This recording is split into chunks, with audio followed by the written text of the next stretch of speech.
हाँ जी, या साकिन से पहले जेर है तो इसको लंबा करेंगे, काफ या जेर की। ये या साकिन से पहले जबर है, इसको नरमी से पढ़ना है बगैर लंबा किए। काफ या जबर काई की काई। हाँ जी, अब हमने ये देख रहे हैं कि ये जो जज़म है ये जब या के ऊपर आती है तो इस या को लंबा कब करते हैं और कब नहीं करते। ठीक हो गया।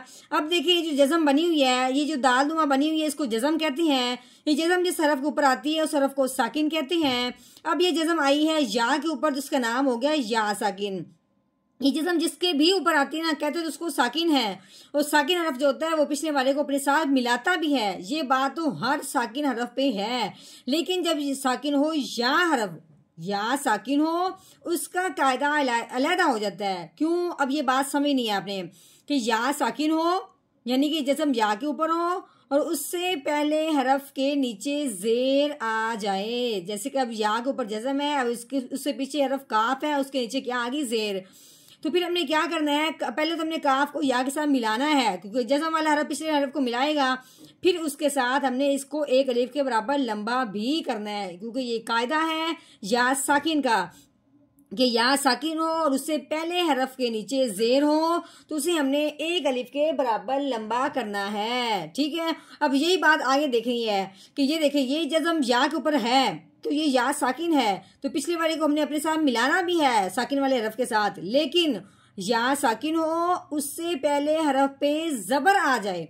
यहाँ थी या साकिन से पहले हरफ के नीचे जेर हो, ये है या साकिन के पहले हरफ पे जबर आ जाए तो उस हरफ को उसके साथ मिलाते हुए लंबा नहीं करना, नरमी से पढ़ना है, खींच के बिल्कुल नहीं पढ़ना।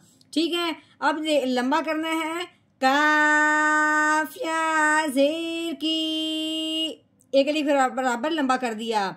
ये काफ या जबर काई, कितना फर्क है कि या साकिन से पहले जेर हो तो एक अलीफ बराबर लंबा करना है, या साकिन से पहले जबर हो तो उसको नरमी से पढ़ना, खींच के नहीं पढ़ना।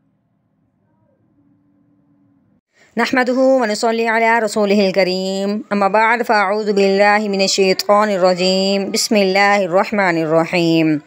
अस्सलामु अलैकुम व रहमतुल्लाहि व बरकातुहू। उम्मीद है आप सब खैरियत से होंगे। इंशाअल्लाह जहाँ होंगे ईमान और सेहत की नेमत से माला माल होंगे। हाँ जी, तो आगाज़ करते हैं हम अपने आज के सबक का दुआओं के साथ। तो चलिए शुरू करते हैं।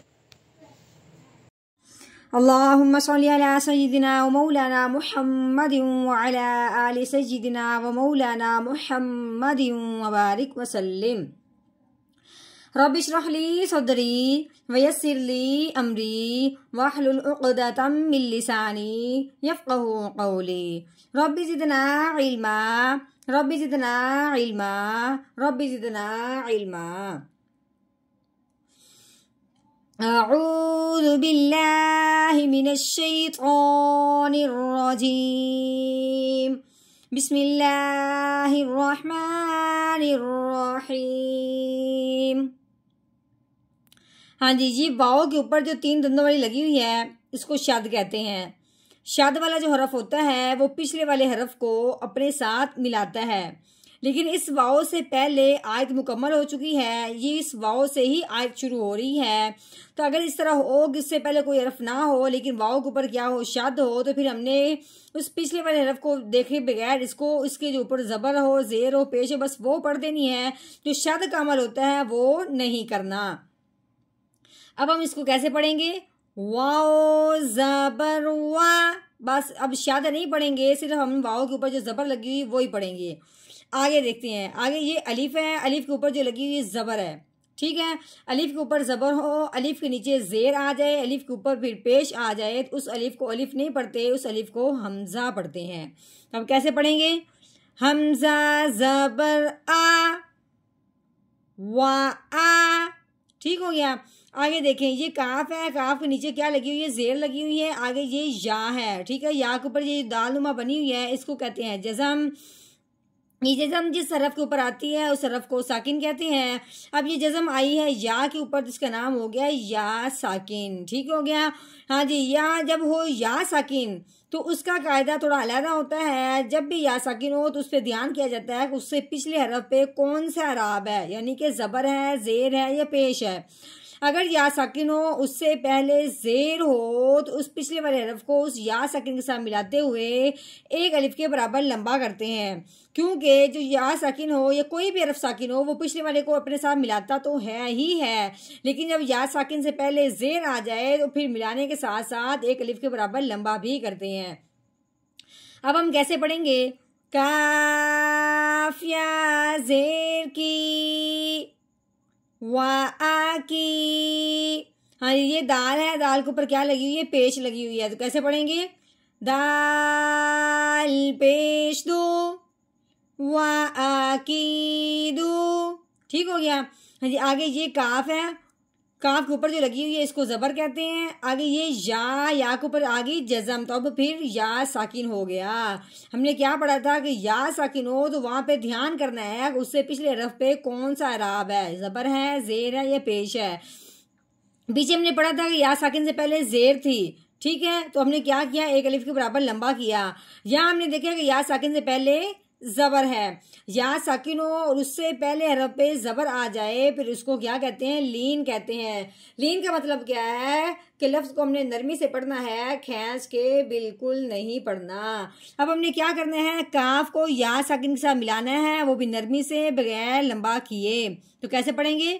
काफ या जबर कई।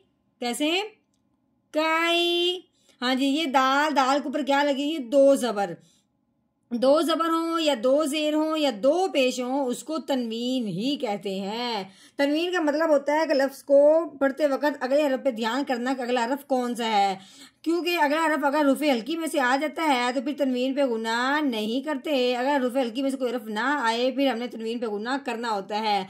अब हमने जब यहाँ देखा है दाल के ऊपर तनवीन है, अभी हमने वकफ को नहीं देखना, आगे पहले देखना है। आगे आ गया फा, फा रुफ हल्की में से नहीं है, अब हमने तनवीन पे गुना करना है, वो भी कौन सा? इख्फा का। तो किस तरीके से पढ़ेंगे?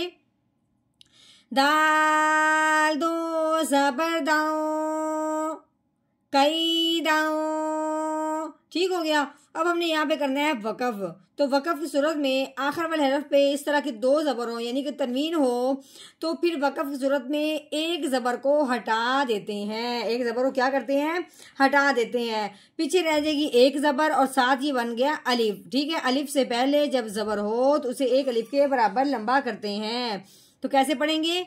आगे वकफ कायदा कायदा। हाँ जी, आज का हमने मुकम्मल कर लिया है तोड़। अब हमने करना इसका मुकम्मल आज का जोड़, वो भी रवानगी के साथ। तो कैसे पढ़ेंगे? अऊज़ु बिल्लाहि मिनश शैतानिर रजीम। सूरतुत तारिक़ मक्किय्या। बिस्मिल्लाहिर्रहमानिर्रहीम।